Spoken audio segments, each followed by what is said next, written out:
And so it's been frankly mind-boggling in the last few weeks to see how Parliament first voted to approve this deal and then voted for delay. And I'm afraid that it is clear that if Parliament had its way, then this country would not be leaving even on January the 31st. And that, of course, is bad for democracy. It's disastrous for trust in politics.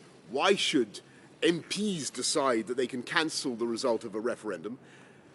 I'm afraid I also think that this delay is now bad for the country and for the economy. And with every week that goes by, uncertainty is deterring people from hiring new staff, from buying new homes, from making new investments. And if we can get this deal over the line with a sensible majority government, we certainly can, then we can release that pent-up flood of investment. Hundreds of billions are waiting to pour into the UK, and we can inject a surge of confidence into our system. And we in this government can get on with delivering on the priorities of the people. And I'm very proud of what we've done in the last 108 days, or whatever it is, 108 days or so, the biggest programme of NHS investment for a generation, lifting up funding of schools across the country. 40 new hospitals, by the way, lifting up funding of schools across the country, putting 20,000 more police on the streets, an infrastructure revolution we're planning in rail and road, from electric buses to new green cycle schemes, gigabit broadband in every home.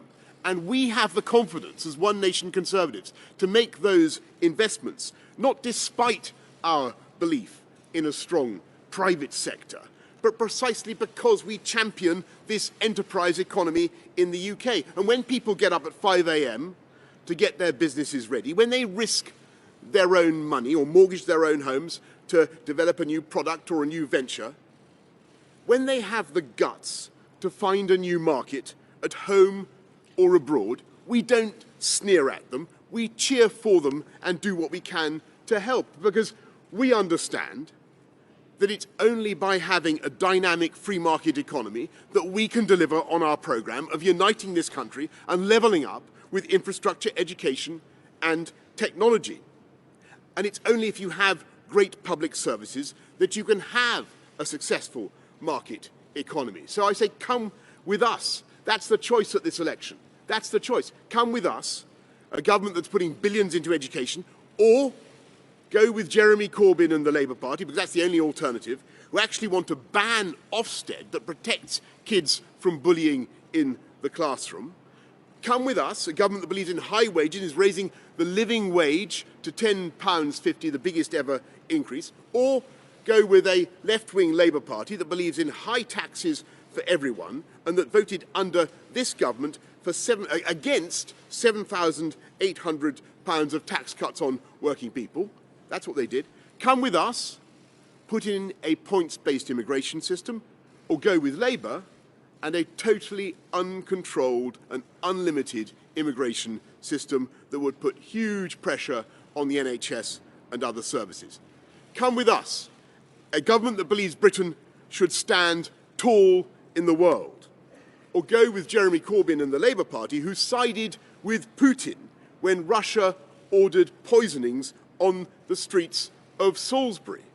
Come with us, get Brexit done, and take this country forward. Or, and this is the alternative next year, spend the whole of 2020 in a horror show of yet more dither and delay. Imagine waking up on Friday, December the 13th, and finding Corbyn at the head of his Technicolor yawn of a coalition. They would spend the whole of 2020 having two referendums, one on Scotland, because he's done a deal with the Scots nationalists to assist the breakup of the Union if they sustain him in power, and another referendum on Brexit, which is meant to happen in 9 months' time after he's renegotiated, supposedly, our exit and renegotiated this deal. And what is his plan for that renegotiation? What question would be put to the public? We don't know. What are the options? We don't know. We don't even know what side he would take. And we don't know what would happen if the result was either for Remain or for Leave. Best of three? Call it quits? We don't know. What we do know is that in any scenario, the dither and the drift and the delay, which is increasingly damaging for our country, would just continue. And we do know that there's only one way to avoid that nightmare, and that is to vote for a moderate and compassionate, one-nation conservative government. And we will make this country the greatest place to live, to raise a family, to start a business, to send your kids to school, a country where we lead the world in cutting CO2, in tackling climate change, in clean, green technology, where we stand up for our values around the world, a country where everybody has the opportunity to make the most of their lives and where we work as a government to give them that opportunity from the moment they are born. And that is our mission. If I come back here with a working majority in Parliament, then I will get Parliament working again for you. On day one of the new Parliament in December, we will start getting our deal through so we can get Brexit done in January and unleash this country's potential. We'll put uncertainty behind us. Families and businesses will be able to plan. Let's make 2020 the year of investment and growth, not the year of two referendums.